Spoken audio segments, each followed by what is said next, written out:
आज की कहानी सिर्फ एक मिलिट्री एक्सरसाइज की नहीं है। आज की कहानी भारत की ईस्टर्न बॉर्डर के ठीक बगल में खेल रहे उस बड़े खेल की है जिसमें अमेरिका, बांग्लादेश, पाकिस्तान और तुर्की एक साथ जुड़े दिख रहे हैं। भारतीय सीमा से महज कुछ किलोमीटर की दूरी पर स्थित सिलहेट में अमेरिका और बांग्लादेश की सेनाओं का टाइगर लाइटनिंग 2026 अभ्यास शुरू हो गया है। सोचिए कि एक तरफ बांग्लादेशी सेना प्रमुख के तुर्की दौरे और दूसरी तरफ भारतीय सीमा के पास अमेरिकी कमांडोज के डेरे के क्या मायने हैं। सिलहेट बांग्लादेश का पूर्वी हिस्सा है। ये जगह भारत के मेघालय और असम की सीमा से बिल्कुल सटी हुई है।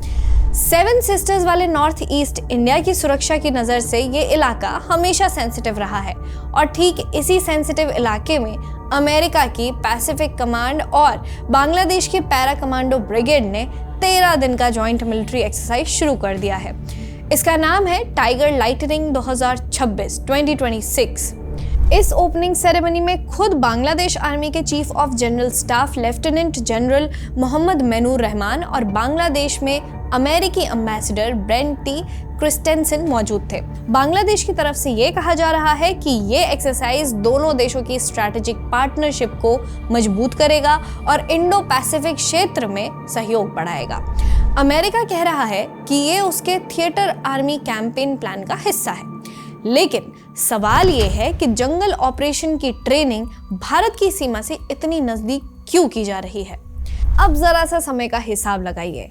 इसी समय बांग्लादेश के आर्मी चीफ जनरल वकार उज जमा 5 दिन की ऑफिशियल विजिट पर तुर्की गए। मजेदार बात यह है कि ये दौरा ठीक तब हो रहा है जब पाकिस्तान के आर्मी चीफ जनरल असीम मुनीर तुर्की से घूमकर वापस लौटे हैं। मुनीर के लौटने के बस कुछ ही दिन बाद जमा साहब अंकारा पहुंच गए। अब ये कोई कोइंसिडेंस नहीं, ये एक पैटर्न है। अगस्त 2024 में शेख हसीना की सरकार गिरने के बाद बांग्लादेश में जो इंटरिम गवर्नमेंट आई उसमें तुर्की और पाकिस्तान दोनों की एक्टिविटी अचानक बहुत बढ़ गई थी। तुर्की के फॉरेन मिनिस्टर हकान फिदान खुद ढाका गए थे। दोनों देशों ने डिफेंस और विदेश मंत्रियों के लेवल पर जॉइंट कमिटीज बनाने का फैसला किया और अब बांग्लादेश के आर्मी चीफ खुद तुर्की जाकर वहां के आर्टिलरी सिस्टम, ड्रोन्स और लोकल मिलिट्री टेक को खुद देखने निकले हैं। अब यहाँ पर एक लेयर है। अमेरिका ने बांग्लादेश में शेख हसीना को सत्ता से हटाने के बाद वहां अपने से इन्फ्लुएंस लोगों को जगह दी। उसी समय अमेरिका ने पाकिस्तान को भी मजबूती दी हुई है। ऑपरेशन सिंदूर के दौरान हमने देखा कि पाकिस्तान को किस तरह समर्थन मिला।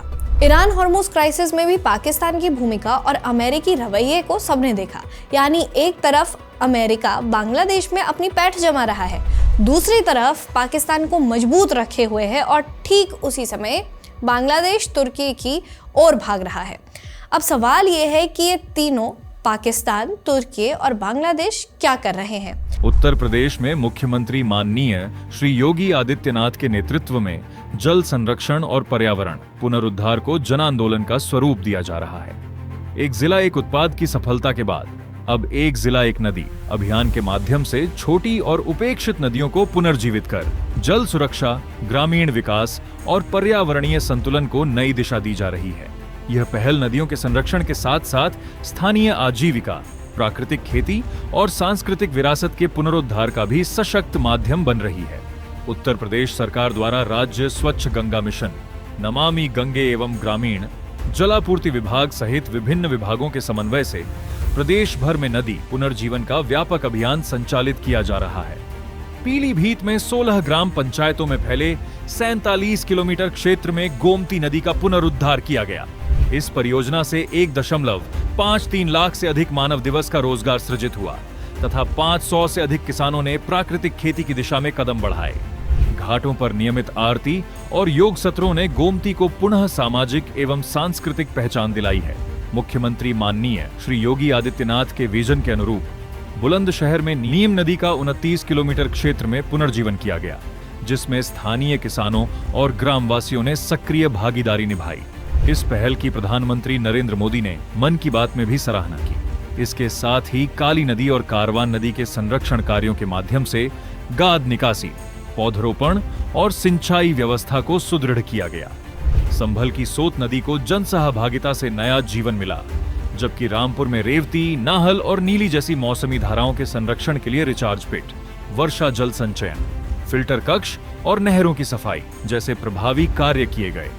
मुख्यमंत्री माननीय श्री योगी आदित्यनाथ के नेतृत्व में संचालित एक जिला एक नदी अभियान आज जल संरक्षण को ग्रामीण समृद्धि से जोड़ने का प्रभावी मॉडल बन रहा है। छोटी नदियों के पुनर्जीवन से सिंचाई व्यवस्था मजबूत हो रही है, भूजल संरक्षण को बल मिल रहा है, प्राकृतिक खेती को प्रोत्साहन मिल रहा है। पाकिस्तान में आज कई लोग तुर्की के राष्ट्रपति रेसेप एर्दोआन को इस्लामी नेता मानते हैं। कोई उन्हें खलीफा कहता है, कोई इस्लाम की होप। तुर्की और पाकिस्तान का रिश्ता मजहब के नाम पर भावनाओं से ज्यादा गहरा है। पाकिस्तान की स्थापना ही इस्लाम के नाम पर हुई थी। तुर्की खुद को ओटोमन साम्राज्य और खिलाफत का उत्तराधिकारी बताता है। दोनों देशों के डीएनए में इस्लामी एकता की सोच घुली हुई है। कश्मीर हो, फिलिस्तीन हो या कोई भी इस्लाम से जुड़ा हुआ मुद्दा, ये दोनों हमेशा एक साथ खड़े दिखते हैं। और ये एकजुटता सिर्फ सरकारों तक सीमित नहीं है, बल्कि जनता के स्तर पर भी है। तुर्की इस प्रेम को बखूबी इस्तेमाल कर रहा है। पाकिस्तान एकमात्र ऐसा इस्लामिक देश है जिसके पास परमाणु बम है। इसलिए पाकिस्तान को साथ रखकर तुर्की अपनी उम्मा वाली रणनीति को एशिया तक फैलाना चाहता है। पाकिस्तान अपनी पहचान की तलाश में है, तुर्की अपनी खोई हुई पहचान को फिर से स्थापित करना चाहता है। तुर्की खुद को उम्मा का संरक्षक बताता है, पाकिस्तान खुद को उम्मा का सेनापति। और अब बांग्लादेश को भी इस साइकिल में खींचा जा रहा है। शेख हसीना के बाद बांग्लादेश में जो नई ताकतें उभरी, वो तुर्की और पाकिस्तान दोनों के करीब आ रही हैं। तुर्की बांग्लादेश को सैन्य हार्डवेयर सप्लाई कर रहा है, पाकिस्तान बीच में पुल का काम कर रहा है। एक्सपर्ट्स का मानना है कि ये तीनों मिलकर भारत के पूर्वी मोर्चे पर दबाव बनाने की कोशिश कर रहे हैं। सोचिए, भारतीय सीमा के ठीक बगल में अमेरिकी कमांडोज जंगल वॉरफेयर की ट्रेनिंग ले रहे हैं। उसी समय बांग्लादेश का आर्मी चीफ तुर्की में ड्रोन और आर्टिलरी देख रहा है और पाकिस्तान इस पूरे खेल का सेंटर बना हुआ है। ये कोई साधारण सैन्य सहयोग नहीं है, ये इस्लामी उम्मा के नाम पर एक नया गठजोड़ बनाने की कोशिश है जिसका केंद्र पाकिस्तान है। तुर्की इमोशनल लीडरशिप दे रहा है, Pakistan military and nuclear power और Bangladesh strategic geographical location. Bharat के 7 सिस्टर्स वाले इलाके के ठीक बगल में ये सब हो रहा है। यानी इतिहास अपने टाइम से खत्म हो चुका हो, लेकिन उसका प्रभाव खत्म नहीं होता। तुर्की, अजरबैजान और पाकिस्तान पहले से ही एक तरह की मिडिवल माइंडसेट एक्सिस बना चुके हैं। अब बांग्लादेश को भी उसी दिशा में खींचा जा रहा है। अमेरिका इस पूरे खेल में दोहरी भूमिका निभा रहा है। एक तरफ इंडो पैसिफिक की बात करता है तो दूसरी तरफ बांग्लादेश और पाकिस्तान दोनों में अपनी जगह मजबूत रखे हुए है। कारण यही है कि उसे एशिया कॉन्टिनेंट में अपना पैर मजबूत रखना है। इसके लिए बांग्लादेश और पाकिस्तान से बेहतर यूजफुल इडियट उसके लिए और कोई नहीं हो सकता है।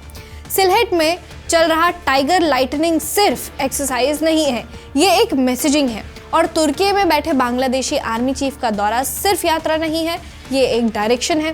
भारत के लिए सवाल साफ है, जब पड़ोसी देश में इतने बड़े स्तर पर मिलिट्री एंड स्ट्रैटेजिक इक्वेशंस बदल रहे हों और वो भी हमारी सबसे सेंसिटिव बॉर्डर के पास, तो क्या हम इसे सिर्फ बायलैटरल कोऑपरेशन कहकर नजरअंदाज कर सकते हैं? ये सिर्फ बांग्लादेश की कहानी नहीं है, ये भारत की ईस्टर्न बॉर्डर की कहानी है। देखते रहिए ऑप इंडिया।